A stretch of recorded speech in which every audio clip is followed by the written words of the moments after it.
भूकंप के बाद तुर्की और सीरिया में रेस्क्यू ऑपरेशन जारी। दोनों देशों में 15,000 से ज्यादा लोगों की मौत। भारतीय रेस्क्यू टीम्स भी राहत बचाव के काम में जुटी।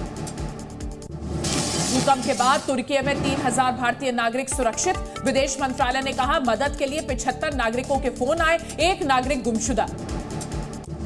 तुर्की और सीरिया में भारत का ऑपरेशन दोस्त। राहत उपकरणों के साथ भारतीय वायुसेना का C-17 ग्लोबमास्टर रवाना हुआ। हिंडन एयरबेस पर विदेश राज्य मंत्री भी मौजूद है।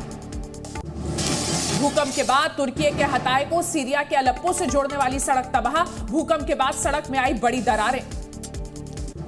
तुर्की में भूकंप के बाद सामने आई कई मार्मिक तस्वीरें। सिर्फ तुर्की में अब तक 12,000 लोगों की मौत है। तुर्की के कई शहरों से सामने आई रेस्क्यू ऑपरेशन की तस्वीरें। दुनिया भर के देशों से मदद के लिए तुर्की पहुंच रही हैं रेस्क्यू टीम्स। सीरिया के इदलिब में रेस्क्यू ऑपरेशन जारी। मलबे के नीचे दबे शवों की तलाश जारी। ड्रोन तस्वीरें सामने आई। सीरिया और टर्की में भूकंप से मरने वालों का आंकड़ा 15,000 के पार। सीरिया से सामूहिक कब्रगाह की तस्वीरें भी सामने आई। तुर्की के किरीखान से रेस्क्यू की तस्वीर आई सामने। भूकंप के बाद दिखा शहर में तबाही का मंजर। तुर्की में रेस्क्यू ऑपरेशन में हुई देरी को लेकर आक्रोश। राष्ट्रपति अर्दोआन ने भूकंप प्रभावित क्षेत्रों का किया दौरा। राज्यसभा में आज बोलेंगे प्रधानमंत्री मोदी। राष्ट्रपति के अभिभाषण पर देंगे जवाब। संसद में विपक्ष को पीएम मोदी का जवाब। कहा 2004 से 2014 घोटालों का दशक। देश में हुए कई आतंकी हमले। शायरियों और कहानियों के साथ पीएम मोदी का विपक्ष पर निशाना। कहा दुनिया को हमने बड़ी उम्मीदें दी हैं, लेकिन देश की तरक्की से कुछ लोगों को दिक्कत है।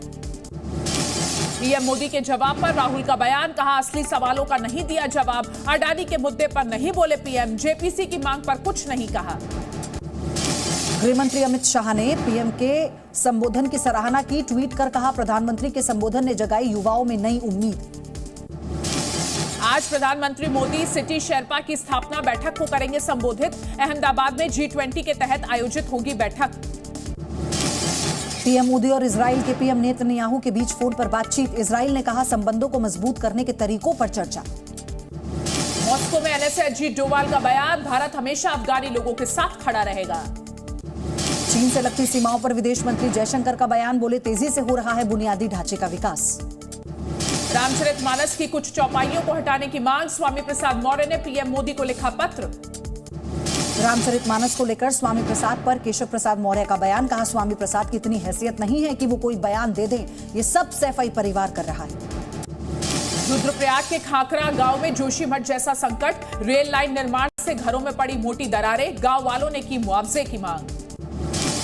डेमोक्रेटिक आजाद पार्टी के अध्यक्ष गुलाम नबी आजाद का बयान। ग्लोबल मंदी के हालात पर भी भारत बेहतर स्थिति में। त्रिपुरा विधानसभा चुनाव के लिए घोषणा पत्र जारी करेगी बीजेपी। त्रिपुरा के दौरे पर जेपी नड्डा जारी करेंगे मैनिफेस्टो। आज गाजीपुर में जनसभा को संबोधित करेंगे समाजवादी पार्टी के अध्यक्ष अखिलेश यादव। 2024 चुनाव कैंपेन का करेंगे आगाज।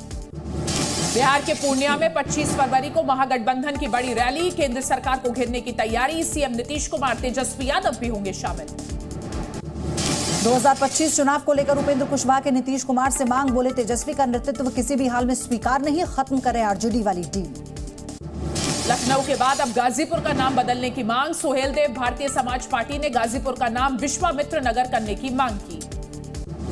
चंडीगढ़ में सिख कैदियों की रिहाई की मांग को लेकर प्रदर्शनकारियों की चंडीगढ़ पुलिस से तीखी झड़प। 29 पुलिसकर्मी घायल।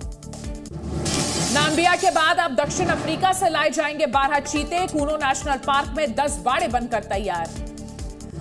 दिल्ली में सड़क के किनारे खड़ी महिला की बच्ची छीनकर भागे बाइक सवार चोर। सीसीटीवी की मदद से बच्ची को रिकवर किया गया। चोरों की तलाश जारी। महाराष्ट्र के रायगढ़ में फैक्ट्री में लगी आग। आग के बाद जोरदार धमाका भी हुआ। यूपी के जालौन में दबंगों ने कार से ग्राम प्रधान को कुचलने की कोशिश की। सीसीटीवी में रिकॉर्ड हुई वारदात। यूपी के बागपत में मंडप में डीजे पर गाना बजाने को लेकर दो पक्षों के बीच मारपीट। वीडियो हुआ वायरल। कर्नाटक के तुमकुरू में सड़क हादसा। तेज रफ्तार ट्रक ने खोया संतुलन। सड़क किनारे खड़ी बाइक को मारी टक्कर। बाइक सवार सुरक्षित। पानीपत के जीटी रोड पर टेक्सटाइल फैक्ट्री में लगी आग। करोड़ों का सामान जलकर खाक। फैक्ट्री मालिक ने फायर ब्रिगेड पर देरी से आने का लगाया आरोप। यूपी पुलिस ने जारी की नई सोशल मीडिया पॉलिसी। पुलिस वालों के रील्स बनाने पर लगी रोक। फॉलो बैक में सावधानी बरतने को कहा गया। बिहार के भागलपुर में कार और मोटरसाइकिल में भिड़ंत के बाद कार में लगी आग। बीच सड़क पर आग की लपटें देखी गई।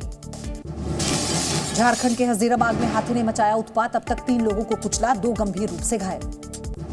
बिहार के मुबारकपुर कांड में घायल युवक की इलाज के दौरान मौत, मामले की गंभीरता को देखते हुए भारी पुलिस बल की तैनाती। बिहार के मुजफ्फरपुर में अवध असम एक्सप्रेस के पहिए में आग लगी, इंजीनियर्स ने तुरंत ठीक कर ट्रेन को रवाना किया। राजस्थान के कोटा में एक और कोचिंग छात्रा की मौत, पुलिस के मुताबिक बाड़मेर की रहने वाली थी छात्रा, कमरे से सुसाइड नोट भी बरामद। मुस्लिम पर्सनल लॉ बोर्ड ने सुप्रीम कोर्ट में दाखिल किया हलफनामा, महिलाओं के मस्जिद में प्रवेश की मांग, बोर्ड ने कहा सामूहिक तौर पर नमाज पढ़ने की इजाजत। स्वास्थ्य मंत्रालय की कैंटीन में दिया जा रहा है मिलेट लंच, लोगों को काफी पसंद आ रही है मिलेट्स की थाली। यूक्रेन के राष्ट्रपति जेलेंस्की का ब्रिटेन दौरा, पीएम ऋषि सुनक ने मुलाकात की, ब्रिटेन के सांसदों को संबोधित किया। यूक्रेन को चैलेंजर 2 टैंक भेजेगा ब्रिटेन, ब्रिटेन के पीएम सुनक का बड़ा ऐलान, अगले महीने ही यूक्रेन में किए जाएंगे तैनात। रूसी सेना ने खार्किव में यूक्रेन की ड्रोन वर्कशॉप को तबाह करने का दावा किया, रूस के रक्षा मंत्रालय ने दावा किया। लातविया में अमेरिकी कंपनी की ड्रोन फैक्ट्री में लगी आग, 2 दिनों की मशक्कत के बाद आग बुझाई गई। कनाडा के एक डे केयर में बड़ा हादसा, सेंटर में बस घुसने से 2 बच्चों की मौत, 6 लोग घायल, बस ड्राइवर पर हत्या का केस दर्ज। भारत और ऑस्ट्रेलिया के बीच पहला टेस्ट आज से शुरू होगा, नागपुर में खेला जाएगा बॉर्डर गावस्कर ट्रॉफी का पहला मुकाबला।